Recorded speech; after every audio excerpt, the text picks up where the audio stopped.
La semaine passée, dans les débats sur la motion de censure envers le gouvernement, le bloquiste Alain Terrien a fait du temps avec des expressions du terroir. Arrive avec la motion conservatrice.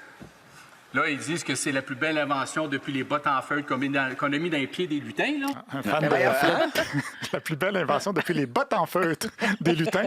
C'est un fan de Fred Pellerin, j'imagine. Il serait en mesure, lui, de faire tomber le gouvernement, mais il se retient. On est en position potentiellement de faire des gains. On pourrait être excité comme des caniches qui attendent la visite et dire on va y aller en élection.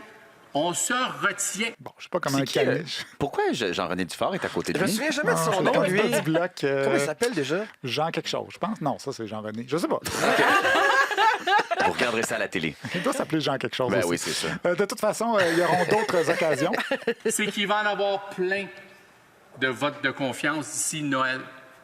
Alors, ça donne rien de partir à la course à l'échalote. Oui, alors la course, l'échalote, c'est un film de un bon film, 1975 de Pierre Richard que je connaissais pas. Ben Je oui, sais pas ce Pierre que Richard, c'est. c'est un grand comédien. Oui, absolument. Effectivement.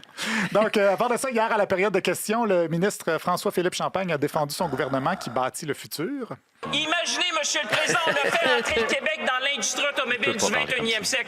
Monsieur le Président, on doit dire merci à nos travailleurs, merci à ceux qui ont été là pour bâtir ce pays-là, et ils peuvent compter sur nous pour bâtir l'avenir du 21e siècle du Canada de demain, Monsieur le Président. L'avenir du 21e siècle du Canada de demain. C'est quelque chose quand même. Je pense pas que c'est possible de plus rien dire davantage que ça.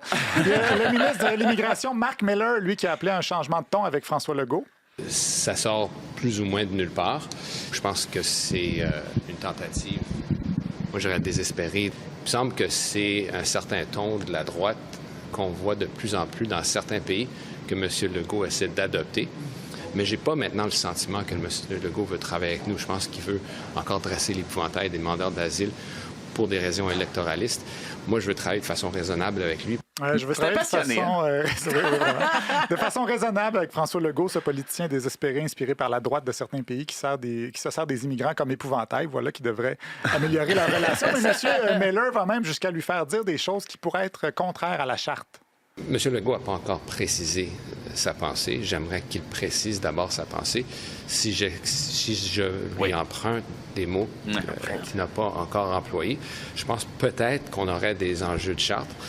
Il lui emprunte des mots qu'il n'a pas encore employés. C'est quand même C'est chiant, pas pire. Un autre qui voit dans l'avenir du 21e siècle du Canada. Ça, c'est comme quand on dit